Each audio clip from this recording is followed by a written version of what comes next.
But uh, yeah, let's just move on from our old buddies at the box office. Yes. Daniel, we have two animated things we're talking about this week. Do we want to talk about the silly one or the serious one? Let's go serious first. Okay, because boy, th- Yeah.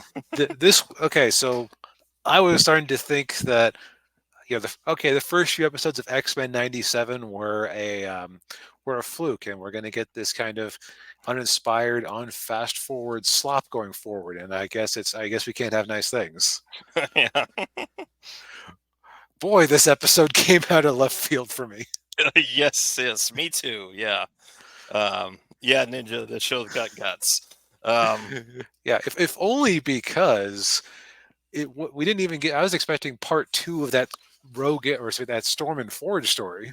I was too, yeah, but that's not what we got. We got the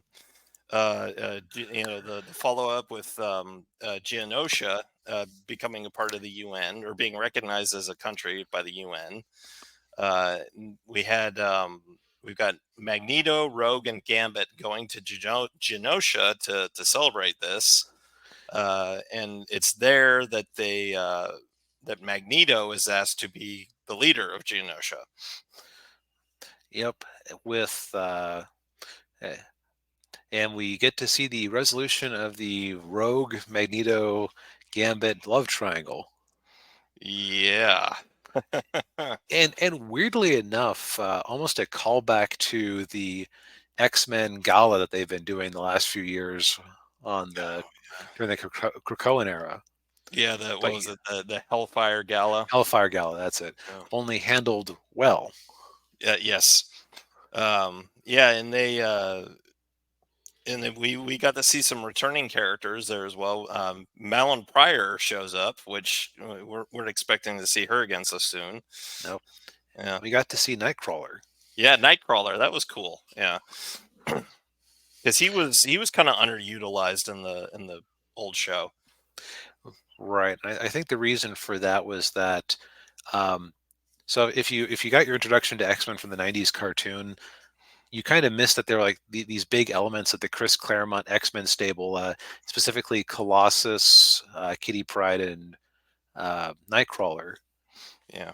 who weren't around much.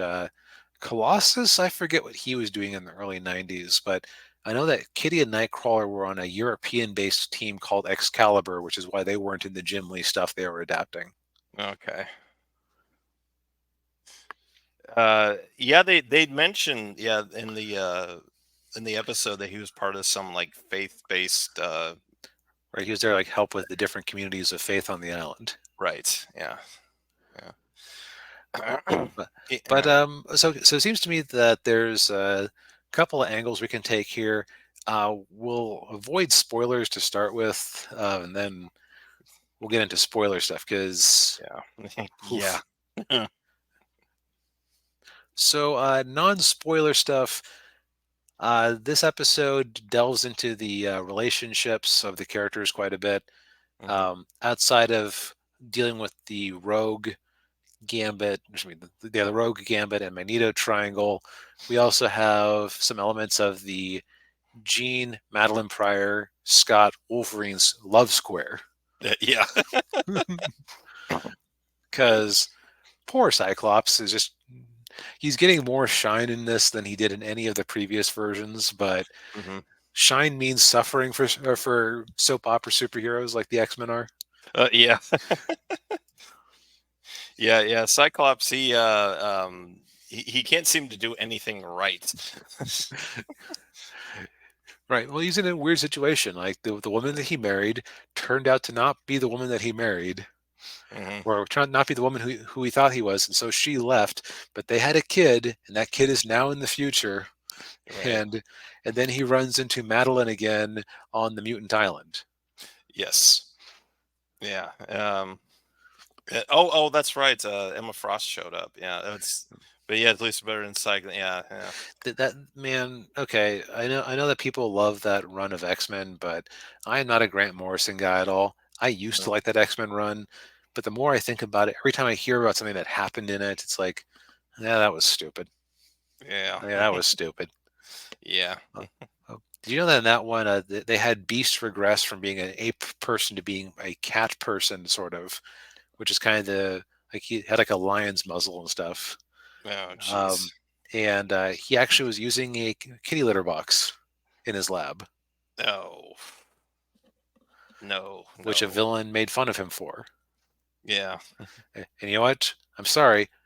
Cassandra Nova was right, Beast. Just because you get kittyish doesn't mean that you suddenly don't have to use a turlet like the rest of us.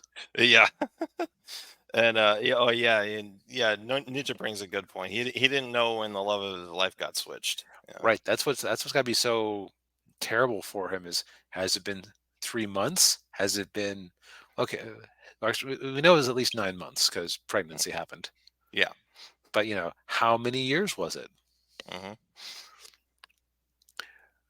So that was interesting to see them deal with it, and also Wolverine being a good guy Yeah. and knowing not to move in even when he gets the opportunity to move in. Right. Yeah. Um, but most of the storyline takes place on Genosha, and you learn some things about Magneto in this series that really he does Yeah. not come off well. No. Yeah. Also, Mm. okay, so this story is definitely carving out its own weird. It is its own weird continuity. I was talking with somebody at work about it who didn't know X-Men. Yeah. I was like, I can't recommend this to somebody who didn't watch the 90s cartoon at least a little bit, but it's Mm. also its weird own third continuity that isn't quite the 90s comics and it isn't quite the uh, 90s cartoon. It's like there's own weird mishmash where they're just picking and choosing what they want from it. Right. Yeah. Um, but they managed to make Magneto worse because so the whole basis of Magneto and Rogue having any sort of flame at all Mhm. was the two of them being stranded in the Savage Land, which is a place full of dinosaurs and mutants, Yeah. or mutates as they call them. Um, and Jim Lee drawing Rogue very provocatively in there. And that was kind of like they kind of having to lean on each other to survive in this place, in a tropical jungle in Antarctica of all places, because comic books. Yeah. Um, Daniel, how would you describe how they have Rogue and Magneto's flashback meeting in this? How does it come off? um, Comes across very Me Too ish. Yeah, a certain word that YouTube really cracked down on a few years back. That sounds Uh, very G. yeah. Yeah. Like the way that Rogue talked about their time together, it really came across as like a creepy old cult leader um, doing things with the young girls who are brought to him, Yeah. Yeah. Yeah. Brought to her by Mystique. Yeah. That was, yeah. which seems out of character for Mystique to allow that to happen. Yeah. But, Although they did specify her evil mother. Weird that Rogue used the word evil to describe her, but yeah. um, also weird that they didn't show her as Mystique. So since like for this continuity, it could be that it wasn't even Mystique. Yeah. Maybe. Yeah. It seems unlikely, but again, the show keeps hitting me with curveballs, so who knows? Right. Yeah. Um, and one YouTuber I follow, Jester Bell, her whole critique about the Magneto and Rogue thing is that even outside of the age gap, there isn't really like a spark that they have. Yeah. Yeah, and it is Mystique being a good mom. No way she's a terrible mother. Yeah, that's true. She was not a good mother. No, she abandoned Nightcrawler. Yeah. Rogue she chose because she was useful, though she did seem to have some affection for her. Mhm. Um, but there's a difference between being kind of a crappy extremist and letting Magneto have his way with your daughter of indeterminate age. Yeah. when in this version he is still a Holocaust survivor. So, Yeah. Yeah. so just generally not good. But Yeah. yeah, her point was that it seems like the only reason that Rogue would like him is that because he is the one person who can use his powers to touch her safely, Right. which like Yeah. that is very shallow. Like, Yeah. I understand being touch starved because of your mutant powers, but still. Yeah. Uh, Gambit got Gambit had kind of been getting the shaft the last few episodes in terms of screen time, but he Yeah. actually got quite a bit of time this episode. Yeah. And you could definitely tell, he was not happy the entire time. This was the whole thing. This whole thing was going down with Rogue and Magneto. Right. I mean, you Yeah. you even had they actually kind of did Rogue a little dirty there because they had when Rogue was explaining why she was attracted to Magneto to Gambit. You kind of got the impression that he, like, of all the people, he was the one willing to have the connection without the touch, and Rogue was like, "Nuh-uh." Yeah. Yeah. Yeah. And yeah, it was really yeah, it kind of like me personally, I'm not a big fan of love triangles. It's just kind of it because you're because one of the characters in there isn't going to come off very well. And in this case it was probably Rogue. Yeah, like say what you will about the whole like harem protagonist thing. Usually with those, it's like it has the most understandable love triangle part, which is the main character not wanting to make a firm choice and hurt Mhm. somebody's feelings. Right, yeah.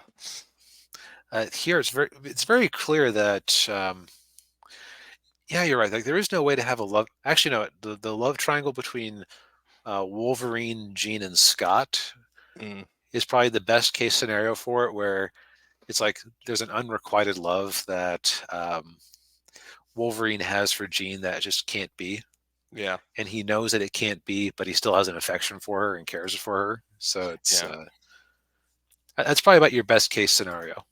yeah, yeah. Yeah, Ninja says yeah, Jean gets hit with a bad image. Yeah. Yeah, that was also from that Grant Morrison run. Oh, okay. Well, Grant Morrison didn't. You know what? It's been a long time since I read those Grant Morrison comics, but in retrospect, they're not good. no. No, At least no. they aren't very consistent. Mm, Um, but it does seem like at the party that Rogue is going for Magneto, but then they dance sensually, but then they have the freak out or the fake out where she yeah. says that she can't be with him, Yeah.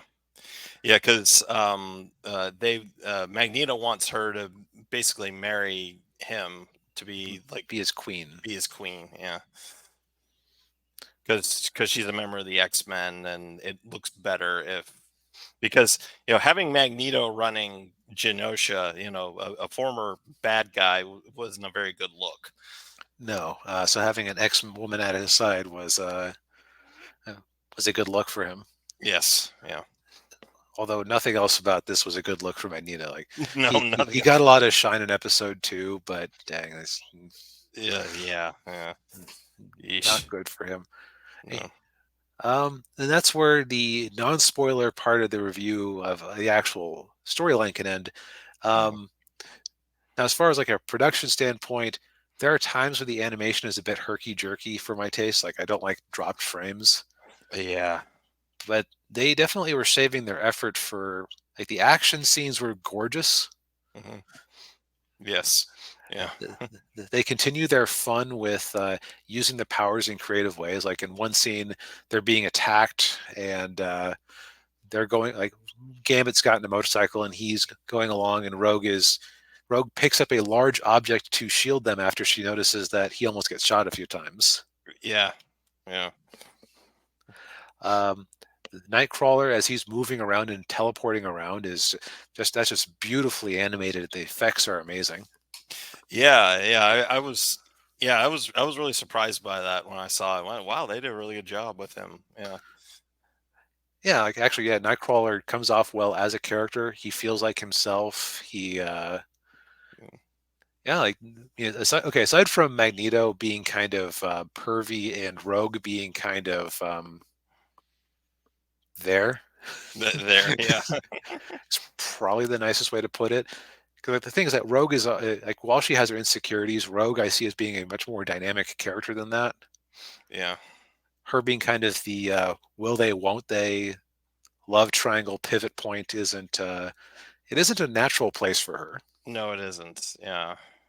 Yeah, she's meant to be more of the tragic character. Yeah. Right, like where she knows what she wants, but she can't have it. Yeah. Yeah. Like I would almost say that the better love triangle would have been to have somebody making a play for Gambit and her being insecure about her powers preventing her from taking things physically. Yes, I mean, yeah, like Emma Frost maybe.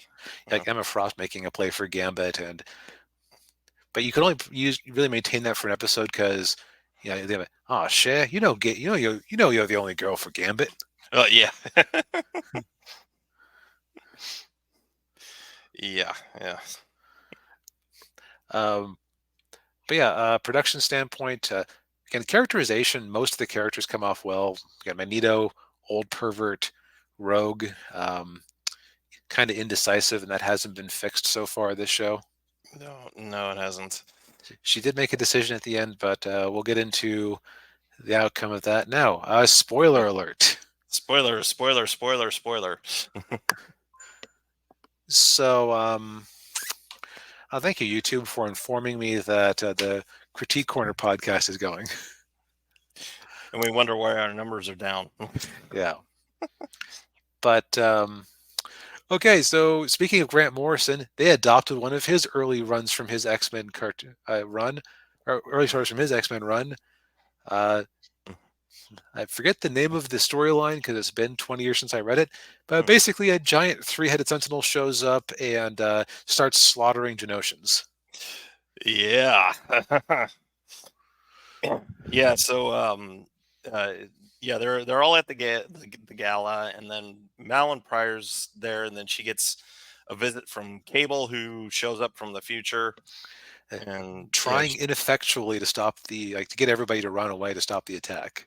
yeah, but he was just a little too late. But although they have a little nice moment where Madeline realizes that that's Nathan. So yeah.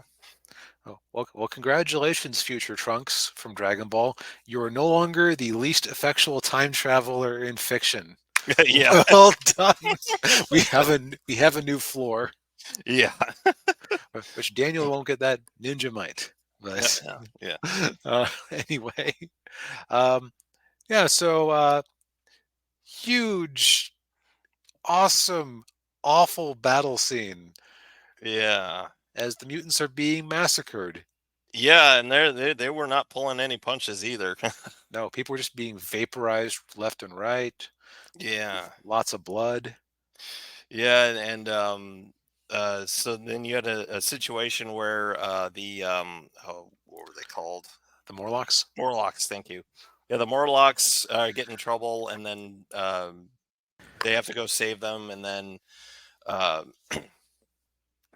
Magneto has a bunch of them with him, but then he uh, gives us, he sacrifices himself to save Rogue and Gambit, and because they're getting attacked, and then Rogue gets mad, and she tries to do a Last Jedi on the Yeah. on the And then Gambit does a Rose Tico, except the logistics of it actually worked this time. And yeah. he T-bones Rose with his motorcycle to stop her from going Super Saiyan and rushing in foolishly.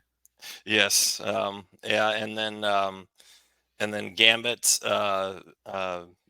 courageously sacrifices himself to take out the giant sentinel, which, yes, Ninja, you're right, Gambit went out like a champ. Yeah. Um, Yeah.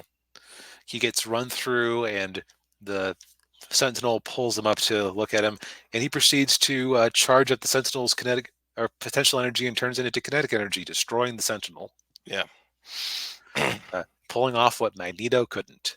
Yes. The other nice detail is that Gambit going in to help save the Morlocks, with this weird continuity, I don't know if he helped Mr. Sinister kill the Morlocks like he did in the comics in the Mutant Massacre event. I don't believe he did. No. No, like there's not a sign of it because we did have Mr. Sinister showed up in episode 2 and there Mhm. wasn't really any interplay between him and Gambit. So, Yeah.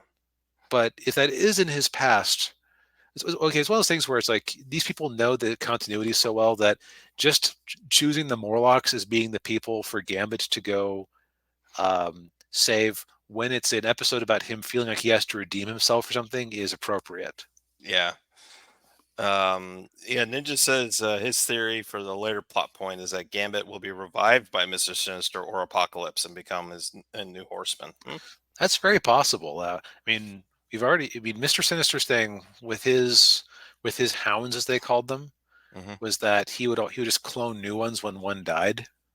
Uh, That was actually a plot line in one storyline I read in the 90s where Sabretooth was the only one of the hounds who hadn't died at some point, so they needed him because he was the only original who could actually. He either didn't have the genetic markers or he was the only one who still had his soul, basically. It uh, hadn't been mind controlled yet. yeah, yeah. And Ninja thinks there's a good chance Magneto's probably still alive. Yeah, that's It's probably possible. yeah. But yeah, Gambit, he did. Oh yeah, Gambit's dead. Yeah. Uh, but my joke at this is, congratulations, Rogue. Now you get 0 love interests. You shouldn't have dithered. you, Yeah. you, you got greedy, Martin. Yeah. Um, but overall, I was describing my feelings about this show, and he said that to a friend of mine, and he Yeah. said, "You know what you just described? You're the food critic in Ratatouille, putting the piece of ratatouille in your mouth and going like, oh right, this is why I like media." Yeah. Because seriously, this show just keeps really surprising me with how much I care about it and how hard it can hurt me Yeah. and the uh, and the X-Men classic stories they're pulling together and hmm, Yeah. Yeah.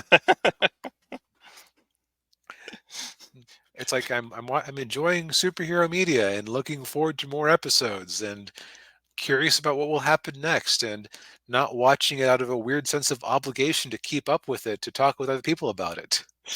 Yeah.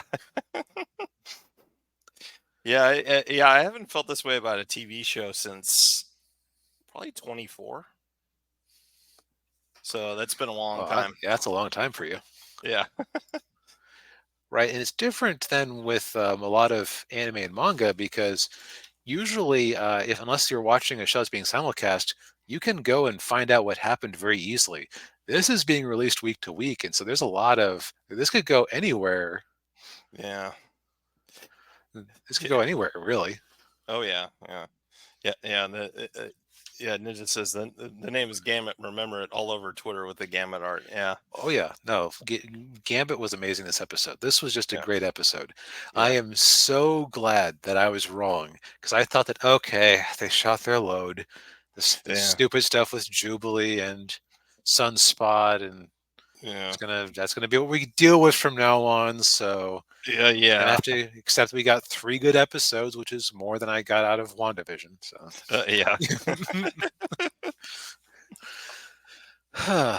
But I Yeah. think we said our piece on that. It's again Yeah. just a surprisingly good show still. Yes, it is.